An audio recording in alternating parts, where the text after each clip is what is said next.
सभी बच्चों को नमस्कार। आप सभी का शक्ति क्लासेज में हार्दिक स्वागत है। तो बच्चों अपने अर्थमेटिक प्रोग्रेशन के बारे में पढ़ रहे थे। उससे पहले आपने ये देखा कि अर्थमेटिक प्रोग्रेशन की पहचान क्या है, कैसे अपने ये बता सकते हैं कि ये समांतर श्रेणी है या नहीं है। तो इस तरह से आपने देखा था। तो चलिए आज अपने इसी में आगे कदम बढ़ाते हुए 5.1 के कुछ एक सवाल हैं उनको देखने का प्रयास करेंगे और आप अच्छी तरह से इनको समझेंगे। बिल्कुल ही साधारण सा टॉपिक है, बिल्कुल आसान सा टॉपिक है। इसको यदि अपने अच्छी तरह से तैयार कर लेते हैं तो परीक्षा की दृष्टि से अपने बहुत अच्छी बढ़त है वो बना सकते हैं। तो चलिए बढ़ते आगे।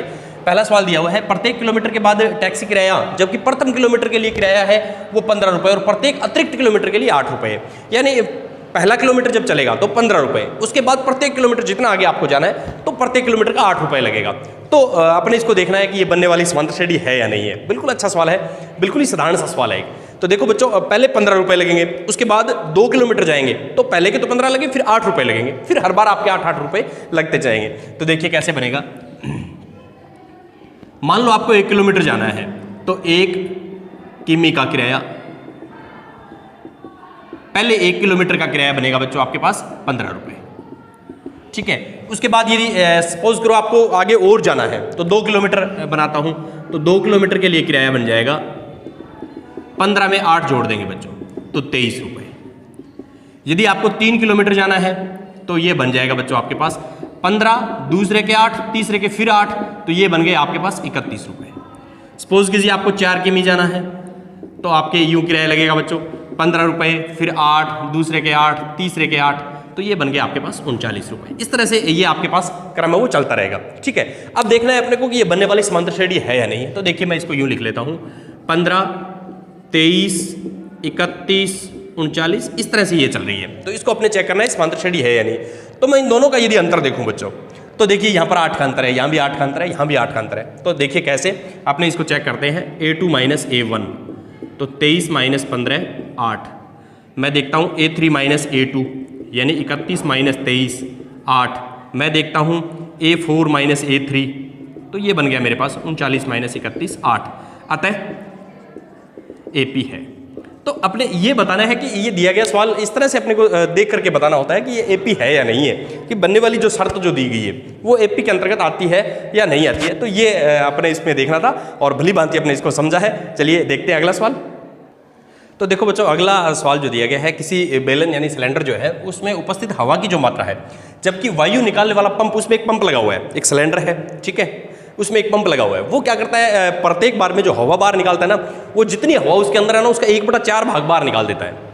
तो अपने को ये चेक करना है कि उस सिलेंडर में जो हवा है वो एक समांतर श्रेणी के तहत बचती है, यानी पहला पंप लगा, दूसरा पंप जब लगा, तीसरा लगा, इसके बाद जो शेष हवा जो बचती है वो अपने को चेक करना है कि समांतर श्रेणी के अंतर्गत आती है या नहीं है, उसका फॉलो करती है या नहीं करती है। तो देखिए बच्चों कैसे अपने इसको सॉल्व करेंगे। मान लेते हैं आयतन हवा का आयतन है, माना बेलन में हवा का आयतन, हवा का आयतन, प्रारंभ में हवा का आयतन है उसको V से मान लेते हैं, ठीक है। स्टार्टिंग में अपने पास हवा V है उसमें। अब देखो पहला पंप लगने के बाद हवा का आयतन, पहले पंप के बाद हवा का आयतन। तो देखिए बच्चों कैसे हवा इसमें है भी, हवा उसमें हवा का आयतन V है। अब वो क्या करेगा, बाहर कितने निकालेगा, इस V का चौथा हिस्सा बाहर निकाल देगा, V गुणा में 1/4, ये हवा वो बाहर निकाल देगा। तो कहने का मतलब मेरे पास यूँ हो गया कि V माइनस V/4, इसका लघुत्तम यदि निकाला बच्चों तो ये हो गया 4V माइनस V यानी 3V/4। पहली बार जो शुरुआत जो अपने लेके चले थे उसमें तो हवा का आयतन V था, अब पहला पंप लगने के बाद हवा रह गई उसमें 3V/4, ठीक है। अब देखो दूसरे पंप के बाद, दूसरे पंप के बाद हवा का आयतन यानी शेष हवा कितनी बची है उसमें।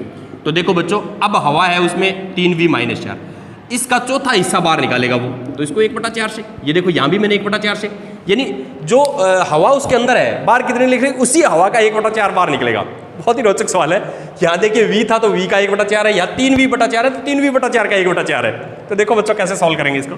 ये हो गया 3V/4, ये हो गया 3V/16। इसका यदि लघुत्तम निकालूंगा बच्चों तो 16 4 ये 12V माइनस 3V यानी 9V/16, ये हवा उसमें बचेगी। दूसरा पंप, पहले V थी, अब 3V/4 हो गया, अब 9V/16 हो गया। एक पंप और लगा के देखते हैं क्या होने वाला है। तो देखिए बच्चों, तीसरे पंप के बाद हवा का आयतन, अब आप समझ गए होंगे क्या करने वाला हूँ। ये हवा बची है 9V/16, इसका 1/4 बाहर निकल जाएगा। ये लो बच्चों, हर बार यही तो कर रहे हैं, ये पार्ट सेम है, 3V/4 का 1/4 बाहर निकल गया। तो देखो बच्चों यहाँ कैसे क्या पोजीशन बनने वाली है, 9V/16 9V/64, तो ये निकल गया 64 4 बार गया 36V माइनस 9V यानी 27V/64, ये है। अब अपने ये चेक करना है कि ये समांतर श्रेणी बन रही है या नहीं बन रही है, ये अपने को शो करना है इसमें। तो देखो बच्चों कैसे होगा ये मैं यूँ लिखता हूँ कि स्टार्टिंग में V है, फिर 3V/4 है, 9V/16 है, फिर अपने पास है 27V/64, इस तरह से है। अब अपने को ये चेक करना है कि ये समांतर श्रेणी के अंतर्गत आ रहा है या नहीं आ रहा है, या ये समांतर श्रेणी है या नहीं है। तो इसके लिए अपने एक साइड में से पहले थोड़ा बोर्ड में खाली कर लेता हूँ। तो अब अपने इस समांतर श्रेणी को चेक करते हैं कि ये समांतर श्रेणी है या नहीं है, ये जो सूची है उसको। तो देखिए बच्चों, अपने क्या करते हैं, A2 - A1 कर लेते हैं। 3V/4 माइनस V, 4 लघुत्तम आ गया बच्चों, 3V माइनस 4V, ये हो गया -V/4, ये पहला मैंने पार्ट्स। अब देखो A3 में से A2, तो ये हो गया 9V/16 3V/4, तो ये आ गया बच्चों 16, 9V माइनस इसमें यदि देखेंगे तो 4 बार गया 12V, तो ये हो गया बच्चों माइनस के 3V/16। तो बिल्कुल अपने कह सकते हैं कि ये समांतर श्रेणी नहीं है, क्योंकि यहीं से अपने को पता लग गया, आगे अपने को चेक करने की जरूरत ही नहीं बचेगी इसमें। तो अतः यह है सूची AP नहीं है, क्योंकि बच्चों अपने देखा था कि AP को चेक करने का तरीका यही तो है, अगले में से पिछला पद घटाना, उसका ये अंतर हर बार यदि समान आ रहा है तो वो AP होती है, अन्यथा नहीं है। चलिए बढ़ते हैं अगले सवाल की ओर। तो देखो बच्चों, अगला सवाल है मेरे पास कि प्रत्येक मीटर खुदाई के बाद एक कुआं खोदने में आई लागत जो है, प्रथम मीटर की खुदाई की लागत है वो तो 150 रुपये, उसके बाद 50 रुपये प्रत्येक मीटर पे बढ़ दी जाती है। तो यदि मान लीजिए आपको 1 मीटर कुआं खुदवाना है तो आपके कितने रुपए लगेंगे, 150 रुपये। सपोज कीजिए आपको 2 मीटर कुआं खुदवाना है तो कितने लगेंगे, 150 और 50 200 रुपये लगेंगे, ठीक है। 3 मीटर खुदवाना है तो पहले के 150 फिर 50। तो ये ठीक पहले अपने जो सवाल किया था, प्रथम पार्ट जो किया था उसके जैसा ही है। तो देखो बच्चों कैसे इसको हल करेंगे अपने। 1 मीटर, प्रथम जो 1 मीटर है, 1 मीटर कुआं खोदने की लागत, तो वो है बच्चों 150 रुपये, ठीक है। पहला 1 मीटर यदि कुआं खोदना है, 2 मीटर कुआं खोदना है तो बच्चों आपके पास लग जाएंगे 150, तो ये पहले मीटर के लगते हैं। उसके बाद देखो प्रत्येक मीटर के कितने लगते हैं, 50 रुपये तो बढ़ेंगे, तो 1 मीटर पहले के 150 रुपये लगे, फिर 50 लग गए, तो ये लो बच्चों आपके पास इस तरह से ये आ गया 200 रुपये। यदि आपको 2 मीटर कुआं खुदवाना है तो आपके 200 रुपये लगेंगे, क्योंकि पहला जो मीटर है उसके तो 150 रुपये लगे, उसके बाद 50 रुपये लगेंगे। यदि मान लीजिए बच्चों आपको 3 मीटर कुआं खुदवाना है तो आपके पास ये रहेगा पहले के 150 फिर 50 फिर 50, ये लो 3 हो गया, तो ये बन गए आपके 200 रुपये, सॉरी 250 रुपये, ये बन गए बच्चों, ठीक है। सपोज कीजिए आपको 4 मीटर कुआं खुदवाना है, क्योंकि अपने 4 पद तक जाने का प्रयास करेंगे, तो पहले के 150 फिर 50 फिर 50 फिर और 50, तो ये लग गए बच्चों आपके 300 रुपये, ठीक है। अब अपने को चेक करना है कि ये जो सूची बन रही है वो समांतर श्रेणी है या नहीं, इसको फॉलो कर रहा है कि नहीं। तो देखिए बच्चों कैसे करेंगे इसको, 150 200 250 और 300, इस तरह से ये आगे बढ़ रहा है, ठीक है। कितने भी मीटर अपने कुआं खुदवा सकते हैं। अब देखो इसको चेक करने का तरीका, अपने क्या करेंगे, A2 में से A1 घटाएंगे, 200 में से 150 गया 50, A3 में से A2 घटा के देख लेंगे, 250 में 200 गए 50, और अपने A4 में से A3 घटा के देख लेंगे। तो यदि 3-4 पद इसके फॉलो करेंगे तो ये अपने कह सकते हैं इसके आधार पर। तो देखो बच्चों यहाँ पर हर बार जो अंतर जो आया है वो समान है, यानी सर्व अंतर आ गया इसका। तो अपने यूँ कह सकते हैं, अतः यह सूची AP है, या यूँ कहे कि ये जो कथन जो दिया गया है या जो लागत जो दी गई है वो AP के अंतर्गत आती है, कहने का मतलब समांतर श्रेणी के अंतर्गत आती है। तो चलिए देखते हैं अगला सवाल।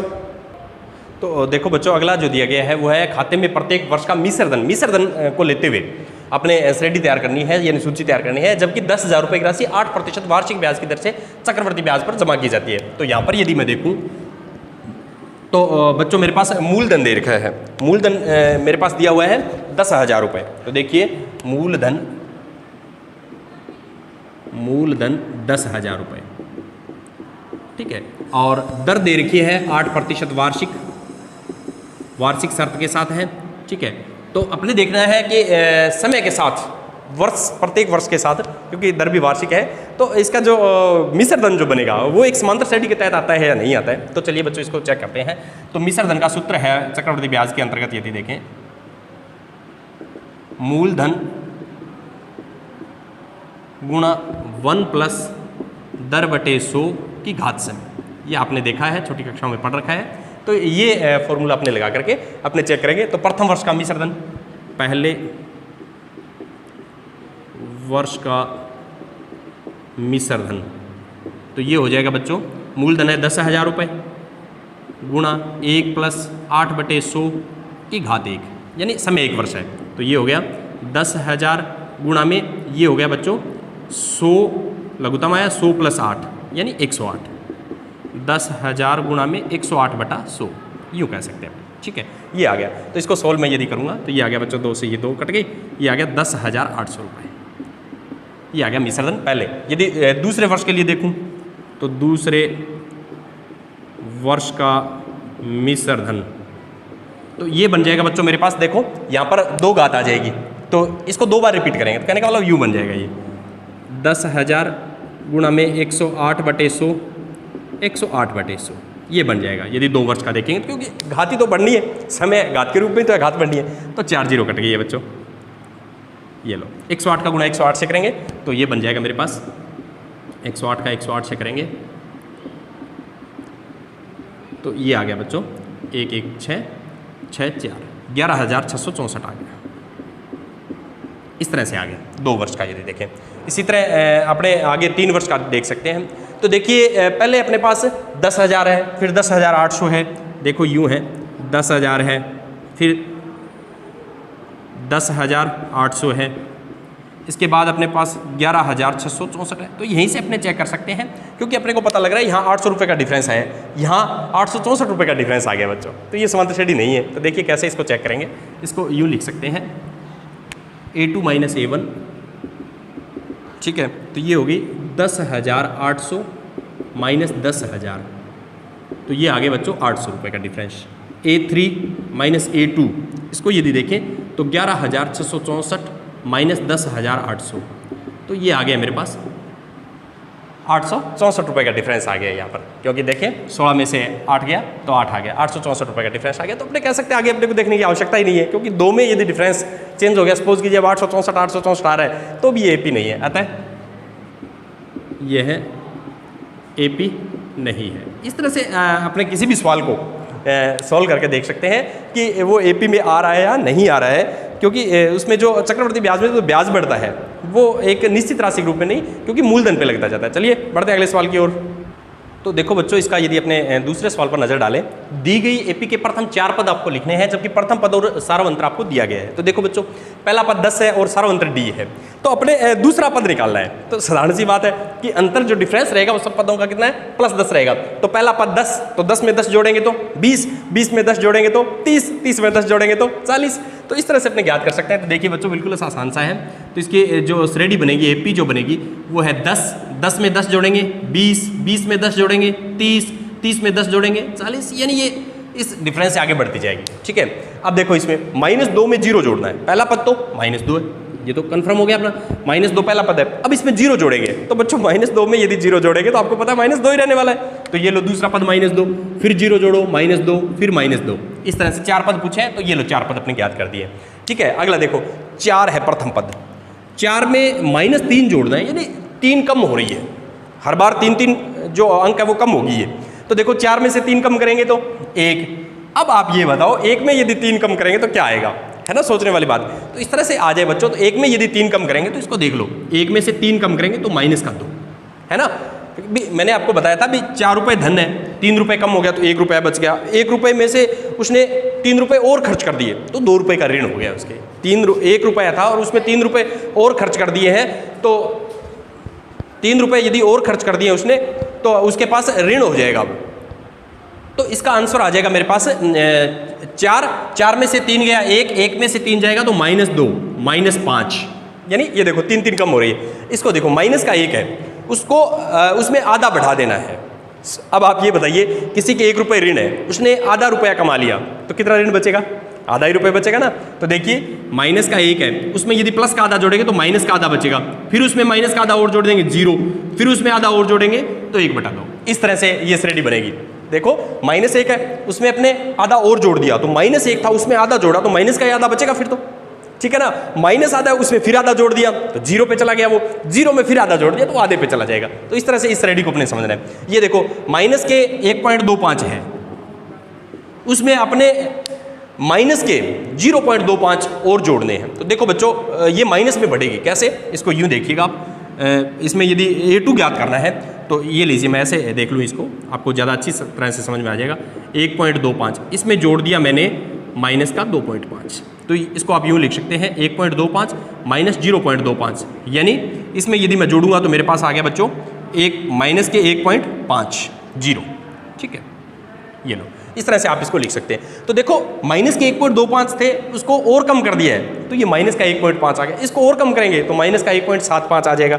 देखिए कैसे, सपोज कीजिए आप A3 ज्ञात कर रहे हैं तो ये आ गया अपने पास माइनस का 1.50 प्लस माइनस का 0.25, तो ये बन गया बच्चों आपके पास माइनस, ये भी माइनस की संख्या है, ये भी माइनस की संख्या है, तो इसको यूँ लिख देता हूँ। ये लो मैं -1.50 माइनस के 0.25, दोनों माइनस की है तो माइनस की संख्या बढ़ जाएगी कितनी, 1.75 हो जाएगी। इसी तरह चौथा पद यदि देखना है बच्चों तो माइनस के 1.75 में जोड़ दो माइनस के 2.5, तो ये बन जाएगी बच्चों आपके पास माइनस के 1.75 माइनस के 2.75, ये बन गया आपके पास माइनस के 2.0।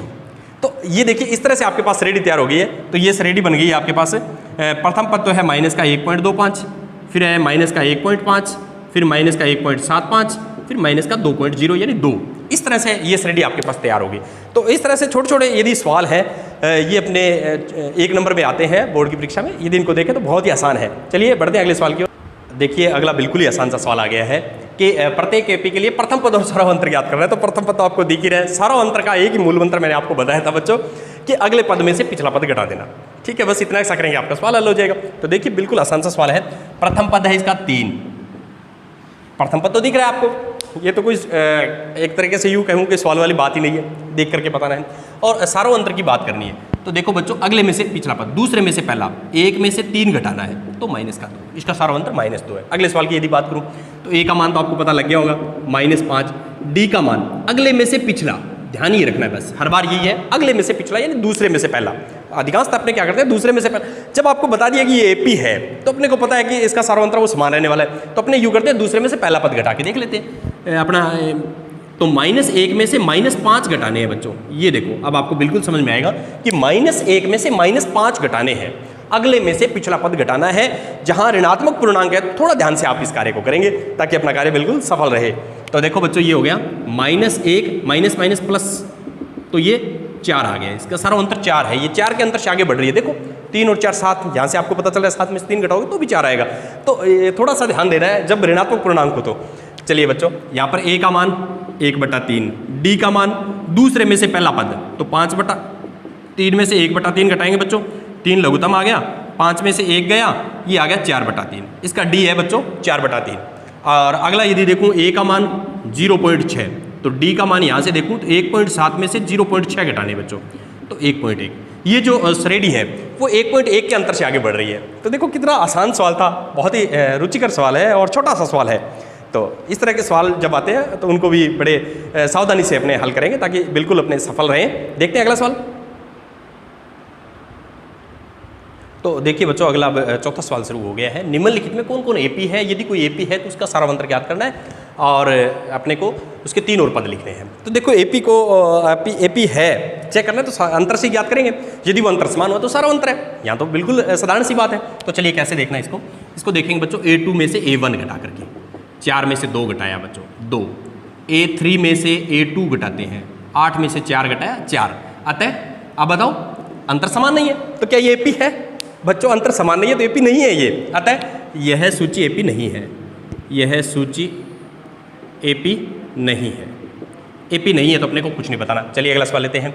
इसमें अपने वही तरीका है बच्चों, A2 में से A1 ज्ञात करेंगे। 5/2 में से 2 घटाया मैंने, तो मेरे पास आ गया लघुत्तम 2, ठीक है, 2 5 और ये 4, तो ये आ गया डिफरेंस 1/2 का। चलिए A3 में से A2, क्योंकि हर बार अपने क्या करते हैं, अगले में से पिछला पद ही तो घटाना है ना, तो अगला पद तीसरा है तो अब दूसरा ये आ गया, अगला तीसरा पिछला दूसरा। तो देखिए 3 में से 5/2 घटाते हैं, तो ये आ गया बच्चों 2 का लघुत्तम, 3 दूनी 6 -5, 1/2 आ गया। देखिए बच्चों 4 में से तीसरा पद घटाता हूँ, 7/2 में से 3 घटाता हूँ, तो 2 लघुत्तम आया, 7 - 6 यानी 1/2। तो हर बार इसका अंतर है वो समान है, अंतर समान है तो वो फिर सारा अंतर हुआ, D हुआ वो। तो देखिए बच्चों ये D आ गया आपका, D का मान कितना है 1/2 आ गई। अब अपने को इसके अगले पद भी बताने हैं, तो देखो 2 के बाद 5/2, 5/2 के बाद 3 के बाद 7/2, 7/2 होता है 3.5। इसको यदि ध्यान से देखिए 2, 2.5, 3, 3.5, 7/2 3.5 होता है, क्योंकि देखो आधे के अंतर से आगे बढ़ रही है। तो इसमें यदि अगले पद यदि देखेंगे बच्चों तो ये बन जाएगा, इस तरह से मैं इसको लिख सकता हूँ, 2, 5/2, 3, 7/2, 4। ये देखो अगला पद आ गया 4, 3.5 के बाद 4, 4.5, 4.5 होता है 9/2। फिर 3 पद ज्ञात कर रहे हैं ना, 4.5 के बाद 5। तो इस तरह से अब अपने इसमें D जोड़ के वैसे भी ज्ञात कर सकते हैं, 7/2 में यदि आधा जोड़ेंगे तो भी अपने पास 4 आएगा, और वैसे भी मैंने डायरेक्ट लिख दिए। तो ये 3 पद मैंने इसके आंसर के रूप में तैयार कर दिए हैं बच्चों। इस तरह से आप इसका आंसर है वो बिल्कुल आसानी से दे सकते हैं। चलिए देखते हैं अगला सवाल। तो देखिए बच्चों इसका यदि तीसरा पार्ट्स में देखूं तो अपने को चेक करना है ये समांतर श्रेणी है या नहीं है। तो अपने क्या करेंगे, A2 में से A1 घटा देंगे, -3/2 में से माइनस का 1/2 घटाएंगे। तो मेरा कहने का मतलब -3/2 में माइनस प्लस 1/2। तो ये देखो बच्चों अब चिन्ह कौन सा आएगा, जो ज़्यादा है वही आएगा। तो यहाँ पर माइनस का ज़्यादा है, कितना ज़्यादा है, 3/2 में 1/2 घटाएंगे, तो बच्चों अपने 2 का डिफरेंस है। देखो कैसे, 3/2 में से 1/2 घटाया 0, 2 का डिफरेंस है ना। तो इस तरह से अपने 2 का डिफरेंस आया। चलिए A3 में से A2 घटाते हैं, तो -5/2 में से माइनस का 3/2 घटाएंगे, तो ये आ गया बच्चों माइनस के 5/2, माइनस प्लस 3/2। ठीक है, अब देखो माइनस के ज़्यादा है, माइनस के कितने ज़्यादा है, माइनस के 2 अंक ज़्यादा है। चलिए देखते हैं, A4 में से A3 घटाते हैं बच्चों, तो माइनस के 7/2 उसमें घटा दिया माइनस के 5/2। तो ये देखो बच्चों माइनस के 7/2 माइनस प्लस 5/2, फिर अपने पास माइनस का 2 डिफरेंस आ गया। तो अब अपने ये देख रहे हैं कि हर बार अंतर समान आ रहा है, अंतर यदि समान हो तो वो सार्वंतर होता है। तो ये हो गया D अपने पास, तो D का मान -2। अब देखो उस श्रेणी को यदि पूरा करेंगे अपने, तो माइनस के 1/2, माइनस के 3/2, माइनस के 5/2, माइनस के 7/2। तो अब आप बता सकते हैं बच्चों आगे क्या आने वाला है, माइनस के 7/2 तो आगे माइनस के 9/2, माइनस के 11/2, माइनस के 13/2। तो ये देखो बच्चों इस तरह से अपने इस सवाल को बहुत ही आसानी से पूरा कर सकते हैं। चलिए अगला सवाल देखते हैं। इसमें देखता हूँ A2 में से A1 घटा करके, क्योंकि अपने को पहले तो ये देखना है ना ये समांतर श्रेणी है या नहीं है तो अगले पद ज्ञात करने हैं। तो समांतर श्रेणी चेक करने का तरीका यही होता है कि अगले में से पिछला पद, हर बार ये करते हुए अंतर चेक करना है। तो ये देखो -6 में से माइनस के 10 घटाने हैं बच्चों। देखो ऋणात्मक पूर्णांक कैसे घटते हैं, माइनस में से -10 घटा रहा हूँ, तो माइनस क्या हो गया बच्चों, प्लस, तो ये प्लस का 4 आ गया। इसी तरह A3 में से A2, -2 में से -6 घटा रहा हूँ, तो -2 प्लस 6 में से 2 गए 4। A4 में से A3 घटा रहा हूँ, तो ये हो गया 2 में से -2 घटा रहा हूँ, तो कहने का मतलब 2 में 2 जोड़ रहा हूँ 4। तो यहाँ पर D आ गया बच्चों 4, क्योंकि अपने देख रहे हैं हर बार जो अंतर है वो समान है, तो ये D बन गया। तो D कितना है इसका, 4 आ गया। अब देखो बच्चों इस श्रेणी को यदि पूरा करना है तो -10, -6, -2। अब देखो ये श्रेणी 4 के अंतर से आगे बढ़ रही है, तो 2 में 4 जोड़ेंगे, 2 में 4 जोड़ा 6, 6 में 4 जोड़ा 10, 10 में 4 जोड़ा 14। इस तरह से अपने यदि -2 इसमें जैसे -2 है तो -7/2 में -2 और करेंगे तो माइनस के 9/2, फिर -2 करेंगे तो माइनस के 11/2। इस तरह से अपने इस D को ज्ञात करके, D को पता करके और अपने बहुत ही आसानी से आगे बढ़ सकते हैं, है ना। तो चलिए देखते हैं अगला सवाल। तो देखो बच्चों अगला सवाल यदि मैं लूँ इसमें, तो मेरे पास दिया हुआ है 3, अगला पद है 3 + √2, फिर अगला पद है 3 + 2 √2, अगला पद है 3 + 3 √2। तो इस तरह का यदि अपने पास सवाल आए तो कैसे सॉल्व करना है, तो तरीका वही होगा, समांतर श्रेणी जब भी अपने को प्रूव करनी होती है तो अगले में से पिछला पद यानी दूसरे में से पहला पद, तो देखो बच्चों A2 माइनस A1, तो ये हो गया 3 प्लस रूट 2 माइनस 3, तो 3 से 3 कट गया बच्चों, रूट 2। चलिए A3 में से A2, 3 plus 2 root 2 minus 3 plus root 2। ये देखो ये पूरा एक पद है बच्चों, इसमें से ये घटा रहा हूँ, अगले में से पिछला, देखिए कैसे घटेगा, 2 रूट 2 माइनस 3 माइनस रूट 2, तो 3 से 3 कैंसिल हो गया। ये देखो 2 रूट 2 में 1 रूट 2 घट गया, 2 रूट 2 आपके पास, 1 रूट 2 घट जाएगा तो क्या बचेगा, 1 रूट 2 बचेगा या नहीं, रूट 2 ही तो बचेगा। ये देखो बच्चों अगला सवाल, अगला पार्ट देखिए, A4 में से A3 घटाता हूँ, 3 प्लस 3 रूट 2 में से घटाना है 3 प्लस 2 रूट 2, ये घटाना है। तो देखिए बच्चों कैसे घटेगा, 3 प्लस 3 रूट 2, ब्रैकेट खोल दो, अंदर के सारे निशान चेंज हो जाएंगे, 3 से 3 कट गया, 3 रूट 2 में से 2 रूट 2 घट जाएंगे, तो बताओ क्या बचेगा, 3 रूट 2 है, उसमें से 2 रूट 2 घट जाएंगे तो क्या बचेगा, रूट 2 ही तो बचेगा। तो हर बार अंतर है वो समान आ रहा है, तो कहने का लो डी आ गया, ये डी क्या है बच्चों, रूट 2 आ गया, डी है वो रूट 2 है। तो अब अपने इस समांतर श्रेणी को आगे बढ़ा सकते हैं, कैसे, 3 root 2, 3 plus root 2, 3 plus 2 root 2, 3 plus 3 root 2, 3 plus 4 root 2, 3 plus 5 root 2, तो इस तरह से। तो देखिए कैसे, 3 plus root 2, 3 plus 2 root 2, 3 plus 3 root 2, 3 plus 4 root 2, 3 plus 5 root 2, और इसी तरह यदि देखूं तो 3 प्लस 6 रूट 2। ये देखो बच्चों इस तरह से आप, क्योंकि अपने को पता है इसमें रूट 2 ही तो बढ़ाना है, रूट 2 बढ़ेगा तो केवल इस पार्ट में एक रूट है वो बढ़ता जाएगा, रूट 2 है, 4 रूट 2 हो जाएगा, 5 रूट, 6 रूट, 7 रूट, इस तरह से चलता रहेगा, क्योंकि अपने डी याद करके देख लिया। चलिए अगला सवाल देखते हैं। अगला सवाल है, उसमें यदि देखूं बच्चों तो A2 में से A1 घटाऊं तो 0.22 में से 0.2 घटाया, तो देखिए बच्चों कैसे घटता है, 0.22 है, उसमें 0.2 घटाएंगे तो ये 2 0, तो ये आ गया मेरे पास 0.02। ठीक है, बिल्कुल आसान सी बात है। चलिए आगे बढ़ते हैं फिर। तो A3 में से A2 0.222 माइनस 0.22, इसमें यदि देखें बच्चों तो ये केस बन गया है मेरे पास, इस तरह से घटाना है, तो देखिए 2 0 0, तो ये बन गया 0.002। तो यहीं देख लो आप, अंतर तो समान नहीं है, एक बार तो 0.02 आया, दूसरी बार 0.002, बिल्कुल बराबर नहीं है। यदि ऐसा केस है तो आप क्या कहेंगे, बताइए आपका क्या विचार है, ये समांतर श्रेणी है या नहीं है। तो बच्चों बिल्कुल ये समांतर श्रेणी नहीं है। अतः यह सूची AP नहीं है। तो इस तरह से अपने जो दो पदों का डिफरेंस है वो ज्ञात करके इस तरह के जो सवाल है उनको बहुत ही आसानी से हल कर सकते हैं। चलिए लेते हैं अगले पार्ट्स इसके।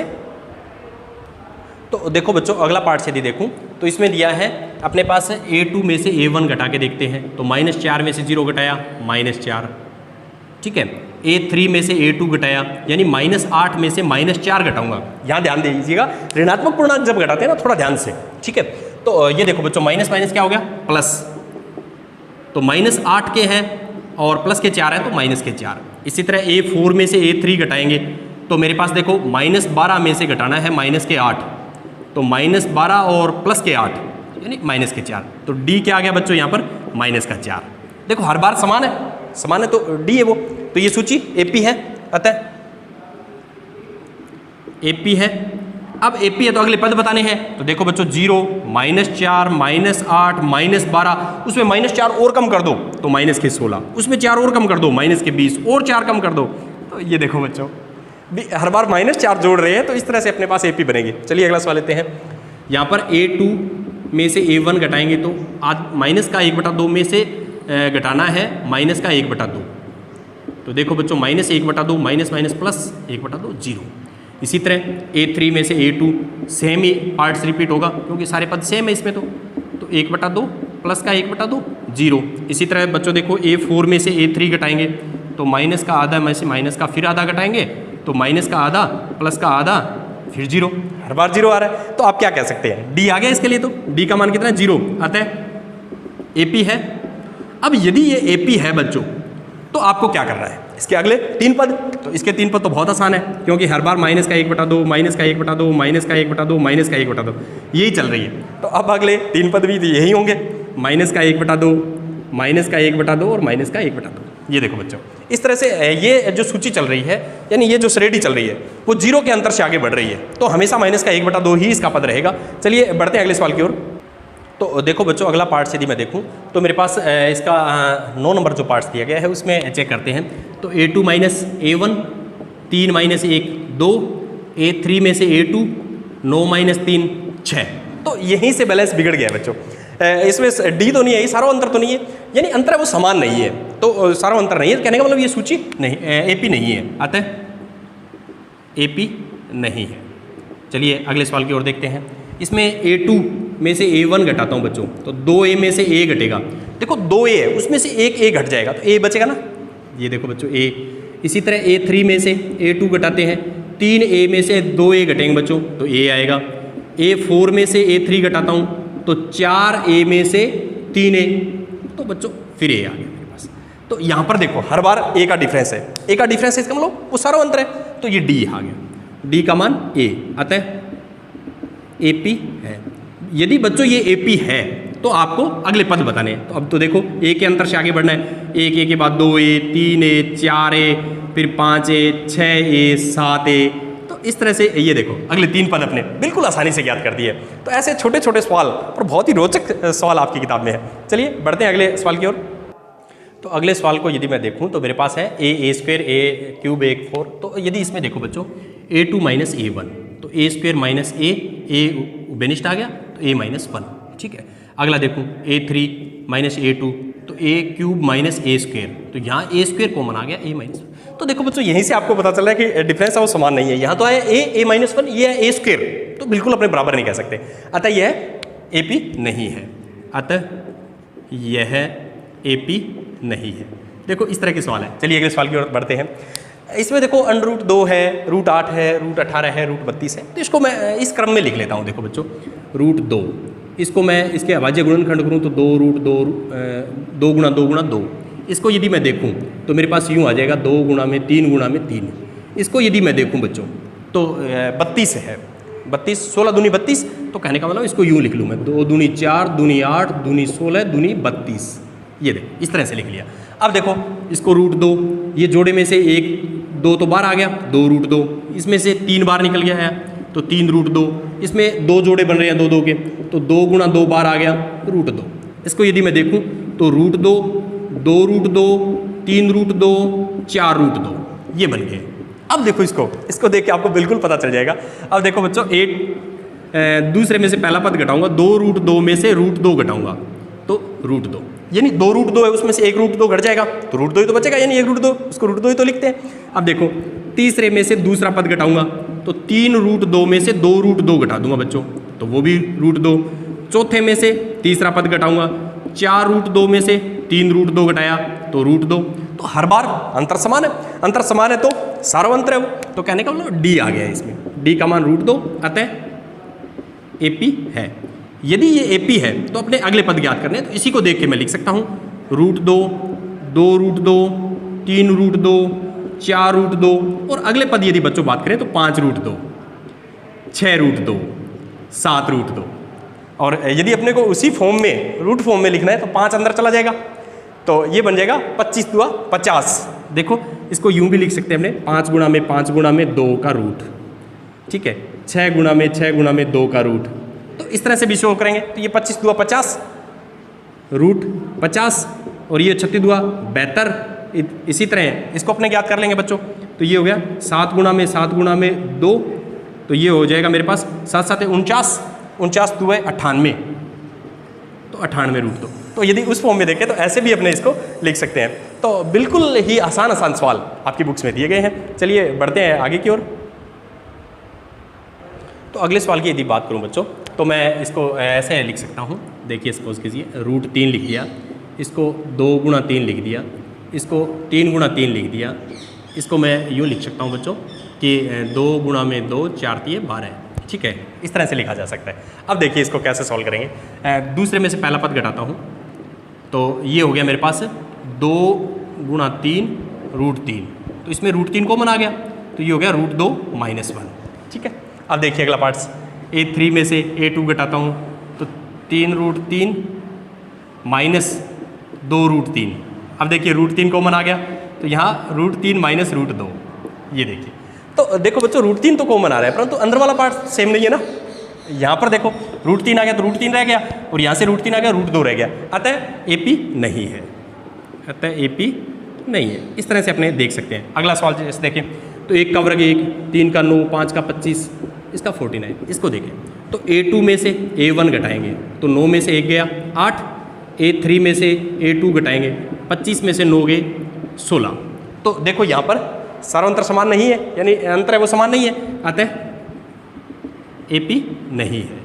तो इस तरह से यहाँ पर 1 3 2 5 ये देखने पे AP लग रही है, परंतु यदि इसको देखें विस्तार से ये वर्ग है, इसको संख्या के रूप में यदि देखेंगे तो बिल्कुल ये AP नहीं है। चलिए बढ़ते हैं अगले सवाल की ओर। तो देखो बच्चों, इसको यदि मैं सरल संख्याओं के रूप में लिखूँ तो 1 का वर्ग 1, 5 का 25, 7 का 49 और ये हो गया 73। ठीक है, इसको देखो तो A2 में से A1 घटाएंगे तो 25 में से 1 गया 24। ठीक है, A3 में से A2 घटाएंगे तो 49 में से 25 फिर 24। ठीक है, A4 में से A3 घटाएंगे तो आप बताइए 73 में से 49 घटाएंगे तो क्या आएगा, 73 में से 49 घटाएंगे तो देखो बच्चों 4 और यहाँ 6 वापिस 24। तो यहाँ पर ये AP है, बिल्कुल आपको पता लग गया होगा क्योंकि अंतर समान आ रहा है। तो ये D आ गई है, फिर D बराबर 24 अतः AP है। तो यदि ये AP है तो अपने को अगले 3 पद भी तो बताने पड़ेंगे ना। तो चलिए बच्चों 3 पद बताते हैं। तो ये हो गया 1 की घात 2, 5 की घात 2, या यूँ मैं इसको इस फॉर्म में लिख लूँ 1 25 49 73। 73 में बच्चों 24 जोड़ देंगे तो 73 में 24 जोड़ूंगा तो 4 और 3 7 और 97, 97 में फिर 24 जोड़ देंगे तो ये बन गया बच्चों 24। यदि मैं इसमें जोड़ूंगा तो 97 में देखिए 24 जोड़ने पे मेरे पास आ जाएगा 7 और 4 11, 9 और 2 11 और 1 12, 121। फिर इसमें 24 जोड़ देंगे बच्चों तो ये आ जाएगा मेरे पास 5 4 1 145। तो इस तरह से अपने को 3 पद बताने थे। तो इस तरह यदि दिए देखो 1 का वर्ग, 5 का वर्ग, 7 का वर्ग, उसके बाद संख्या दे दी। यदि ये 9 का वर्ग देता ना तो बैलेंस बिगड़ सकता था। इसने इस तरह से 24 का डिफरेंस दे करके ही संख्याओं को सेलेक्ट किए। तो इन सवालों में बिल्कुल अपने को सावधानी रखनी है। तो मेरा विश्वास है 5.1 बिल्कुल आसान चैप्टर जो था वो आपको समझ में आया है। इसको बहुत ही साफ सुंदर ढंग से अपने कॉपी में करेंगे और मिलते हैं अगले वीडियो में। तब तक के लिए धन्यवाद।